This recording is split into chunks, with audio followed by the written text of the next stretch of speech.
भाई सुदर्शन का भी कैच छूटा था। वो कहाँ से मोमेंटम बना के लेके गया वो गिल के साथ। और जिस तरीके से सूर्यवंशी यानी 14 साल का लड़का, उसने भी 19 तो नाबूद कर दिया। 11 पे जायसवाल का बाकायदा कैच भी छूटा था।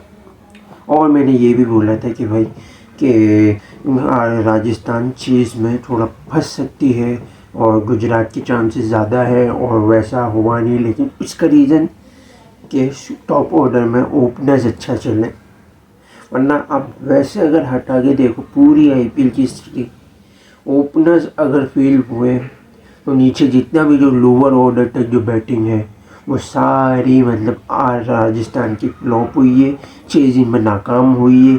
आप चाहो तो देख भी सकते हो। हेलो अस्सलाम वालेकुम, कैसे हैं आप लोग? ठीक है, उम्मीद करता हूँ आप लोग खैरियत से होंगे।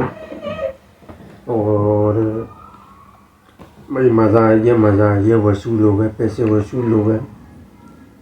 जिस तरीके से सूर्यवंशी ने खेला है ना, आज थोड़ा सा कड़क होके खेला है, वरना थोड़ा सा अगर लूज होके खेलते तो जितने भी जैसे गुजरात के बॉलर थे आपके पास, वो थोड़ा सा जैसे कि राशिद खान हो गया आपका, चाहिए इसी तरीके से मोहम्मद सिराज हो गया, ईशांत शर्मा, सुंदर, इस टाइप के या करीम जन्नत टाइप के जो बॉलर होते हैं ये ईजिली खा जाते हैं। आज थोड़ा सा कड़क होके खेला। और सबसे बड़ी बात कि जब गुजरात ने स्टार्टिंग ली, क्योंकि ये रिस्क लिया है, राजस्थान ने ये रिस्क लिया है बॉलिंग लेके। क्यों? क्योंकि 180 से ऊपर का टारगेट यहाँ पर नामुमकिन है, बहुत मुश्किल से चेज हो जाता है। 10% टीम ऐसी होती है जो चेज कर लेती, लेकिन बड़ी बात है 210 का टारगेट चेज किया। और सबसे बड़ी बात कि टॉप ऑर्डर में स्टार्टिंग अच्छी दी, और जैसा कि मैंने आपको बोला था कि टॉप 3 चलेगी या टॉप 4 चलेगा तो गुजरात का काम बनेगा, और वैसा ही हुआ। यानी सुदर्शन ने भी अच्छा इम्प्लीमेंट दिया कि हालांकि उसका कैच छूटा था शुरू में। शुभमन गिल ने अच्छी थोड़ा सा स्लो खेला, शुभमन गिल। सुदर्शन भी थोड़ा सा स्लो खेला, बटलर अपने हिसाब से सही खेला, शुरू में वो स्लो खेल रहा था, लेकिन उसने बाद शुरू के जो 10 बॉलों पर 7 रन थे, उसके बाद फिर 16 बॉलों पर उसने 43 रन बनाए। तो ये सबसे बड़ा अच्छा इनपुट डाला है बटलर ने।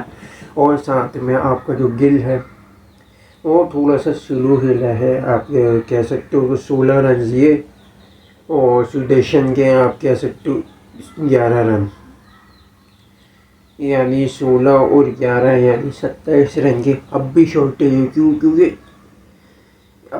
इसके ये जिस हिसाब से खेले हैं इस हिसाब से थोड़े से रन से यहाँ पर मांगते थे। और सबसे बड़ी बात, नीचे सुंदर ने थोड़ी सी साथ देने की कोशिश की बटलर की, उसने भी थोड़े रन इसी के हैं मतलब सपोर्टिव से रन बनाए जितने बचे हुए थे, और 209 तक बनाने में कामयाब हुए। और जो आखिरी ओवर जो आया हसरंगा का, उस 3 ओवर तो इसने अच्छे करवाए थे, एवरेज दिए थे, सिर्फ रन रोके थे, विकेटें तो नहीं ली थी। लेकिन बटलर ने जो मारा है ना इसको, यानी आप गिल मिला के लगा लो 3 चौके आए थे, 1 छक्का आया था, और 2 वाइड हुई थी, बल्कि डबल आए थे। 20 रन टोटल पड़े, यानी 19 रन खाए हुए थे। और हसरंगा को तो निस्तो नाबूद कर दिया था ये तो। फिर इसके बाद फिर राजस्थान की बारी आई।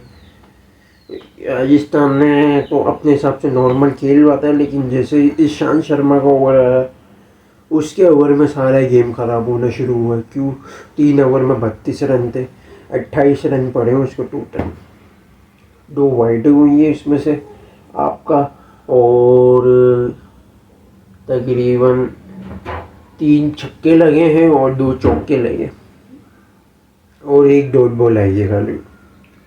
यानी ऐसी बुरी हालत बना दी, समझ लो ये सूर्यवंशी करियर खा गया ईशांत शर्मा का, पूरा करियर खा गया। पावर प्ले स्टार्टिंग अच्छी थी, और 5 ओवर तक 83 रन, 82 81 रन तक अच्छा खेल रहा था।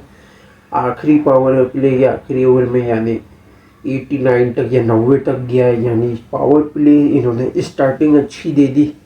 तो आगे भी गेम और थोड़ा आसान होने वाला था, क्योंकि 84 बॉलों पे आपके तकरीबन तकरीबन 120 रन बनाना कोई मुश्किल बात नहीं थी। और जिस तरीके से ये लोग तेज़ खेले, सेंचुरी मारी 35 बॉलों पे सूर्यवंशी ने, फिर कृष्णा ने भी इसको बॉल मारा, फिर आपका राना है LBW हो गया राशिद की बॉल पे। यानी विलियम्स, आपको मैंने जैसा बताया था हल्का फुल्का आपको याद दिख गया होगा कि भाई अगर टॉप ऑर्डर फेल होता, एक विकेट भी गिरती ना राजस्थान की शुरू में, जो कि इन्होंने गिरा ही नहीं।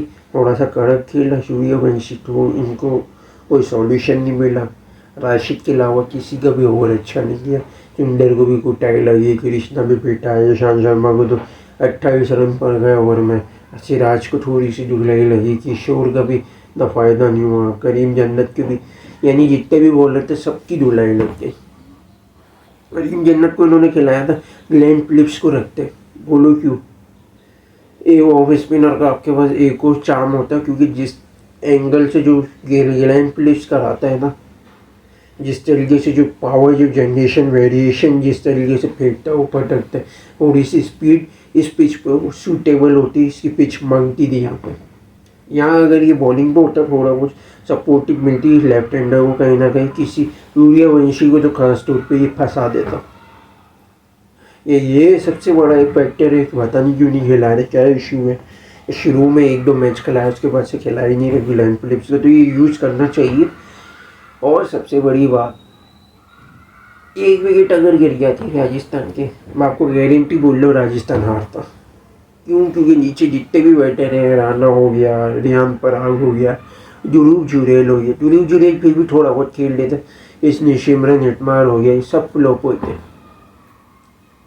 और सबसे बड़ी बात, शुभम दुबे को भी लिया था, वो भी कुछ नहीं कर पाता। असरंगा भी लिया, आर्चर कर लो, ठीक शर्मा, सारे जितने भी बॉलर हैं सारे खेराती हैं, ये लपाड़ू में घुमाने वाले।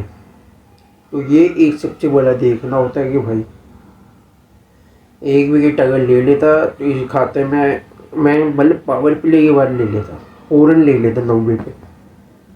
वो कम से कम थोड़ा सा आहिस्ता आहिस्ता गुजरात अपनी ग्रिप बना लेता। 120 रन थोड़े ताकुब में थे, कहीं ना कहीं ये लोग ब्लेंडर करते, 3-4 विकेटें गंवाते, थोड़ा प्रेशर में आते, इजीली 150 या 170 पे ये पैक हो जाते, ये मैं आपको बता रहा हूँ। तो ये सबसे बड़ी गलती हुई, लेकिन राजस्थान को थोड़ा सा बूस्ट मिला, गुजरात थोड़ा नीचे आया, राजस्थान 7वें पे आ गया अपनी पोजीशन पहले जिस पे था। रन वेट भी, नेट रन वेट भी अच्छा कर लिया है, माइनस अब 0.3 के साथ से 300 के हिसाब से चल रहा है, तो अच्छा माइनस कंपोजर ले लिया है नेट रन वेट पे। और गुजरात को थोड़ा सा नुकसान हुआ है। तो यही था, लाइक और शेयर और सब्सक्राइब जरूर करिएगा, बेल आइकन को जरूर क्लिक कीजिएगा। थैंक्स टू वॉचिंग वीडियो, अल्लाह हाफ़िज़।